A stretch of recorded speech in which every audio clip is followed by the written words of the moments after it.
দর্শক আসসালামু আলাইকুম। আশা করছি সবাই অনেক ভালো আছেন। আজকে লাউ পাতা দিয়ে বানানো দুটি ট্র্যাডিশনাল এবং খুবই মজার রেসিপি শেয়ার করব আপনাদের সাথে। অনেকেই হয়তো জানেনই রেসিপিগুলো, বাট নতুন যে আপুরা আছেন, রাঁধুনি আপুরা, তাদের জন্য কিছুটা হলেও কাজে আসবে।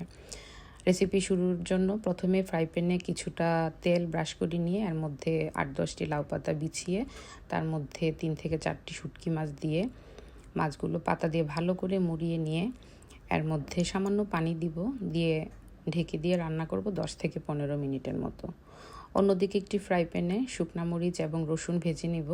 ততক্ষণে আমার পাতা সেদ্ধ হয়ে গিয়েছে। এখন হাই ফ্লেমে ভালো করে ভেজে নিয়ে তারপরেই তো রেডি আমার বাটাবাটির জন্য সব কিছু। এখন শিলপাটায় বাটবো।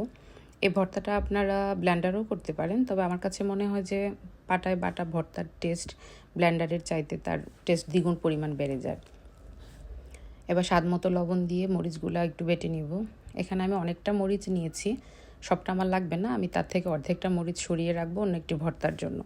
আপনারা যে যেরকম ঝাল খেতে পছন্দ করেন ঠিক সেরকমই নেবেন আপনাদের টেস্ট অনুযায়ী। তারপর কিছু রসুন দিচ্ছি, ভেজে রাখা রসুন সহ মরিচের সাথে একসাথে বেটে মিশিয়ে ওখান থেকে ওই যে বলেছিলাম যে অর্ধেকটা আমি সরিয়ে রাখবো অন্য একটা ভর্তার জন্য, তো সরিয়ে রাখলাম।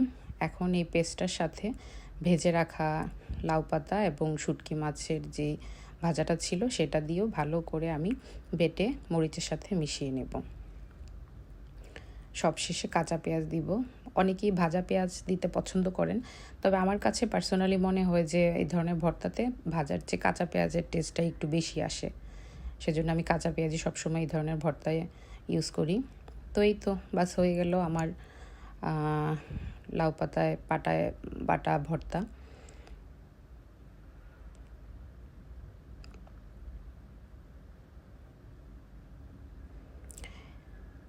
এবার ওই যে অর্ধেকটা মরিচ সরিয়ে রেখেছিলাম, রসুন আর মরিচ বাটা, ওর সাথে স্বাদমতো লবণ এবং কাঁচা পেঁয়াজ মিশিয়ে হালকা করে একটু বেটে নিব।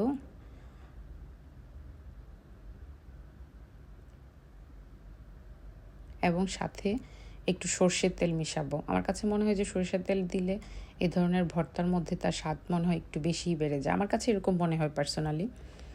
তো খুব সহজেই তৈরি হয়ে গেল আমার দ্বিতীয় ভর্তা। আর এখন হচ্ছে পাটায় ভর্তা বানাবো, আর একটু ভাত মেখে খাবো না, ওটা তো হবেই না। আমার সব সময় ভীষণ পছন্দ পাটায় মাখা ভাত। ছোটোবেলা থেকে আমি এটা খুব বেশি পছন্দ করি।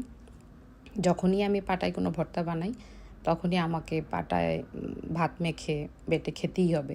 তো এর সাথেও আমি সামান্য একটু সরষের তেল অ্যাড করে নিলাম। আমার কাছে মনে হচ্ছিলো যে একটু সরিষার তেল দিলে হয়তো স্বাদটা আরও বাড়বে। যাই হোক, এখানে আমি লাউ পাতার পাতুরির জন্য কিছু লাউ পাতা ফ্রাই প্যানে ভাপিয়ে নিয়েছি লবণ এবং পানি দিয়ে, পরে স্ট্রেনারে করে ছেঁকে নিয়ে এই তো রেডি। শুটকি মাছ ভুনার যে এই শটটা ওটা আমি নিইনি, কারণ ভিডিও খুব বড় হয়ে যাচ্ছিলো। পরেই তো ভুনাটা ভিতরে দিয়ে পাতার ভিতরে দিয়ে এভাবে করে আমি পাতুরি বানিয়ে নিব। মাত্র 3টি পাতুরি বানিয়েছি, কারণ আমি শুধু এই খাবারটা খাই। আমার বাসায় আসলে শুটকি মাছটা খুব একটা পছন্দ করে না কেউ, বিশেষ করে আমার হাজব্যান্ড তো খেতেই চায় না। তারপর একটু ফ্রাই প্যানে সামান্য তেল ব্রাশ করে পাতুরিগুলোকে শ্যালো ফ্রাই করে নিব। মোটামুটি 10 থেকে 15 মিনিট ফ্রাই করার পরে হয়ে যাবে। হালকা আঁচে করতে হবে, তাহলে উপরে যে পাতার অংশটা একটু ক্রিস্পিনেস আসবে, খেতেও ভালো লাগবে। এই তো ভাজাভাজি শেষ, উঠিয়ে নিলাম। বাস রেডি হয়ে গেল আমার সব রান্না। গরম গরম ধোয়া উঠানো ভাতের সাথে 2 রকমের ভর্তা এবং লাউ পাতায় শুটকি মাছের পাতুরি। এত মজা করে আজকের দুপুরের খাবারটা খেয়েছি, ভীষণ মজা করে খেয়েছি আলহামদুলিল্লাহ। আপনাদের যদি ভালো লেগে থাকে আপনারাও ট্রাই করবেন এবং অবশ্যই আমাকে কমেন্ট করে জানাবেন। আর আমার পেজটিও যদি ভালো লেগে থাকে সাবস্ক্রাইব করে অবশ্যই আমার পাশে থাকবেন।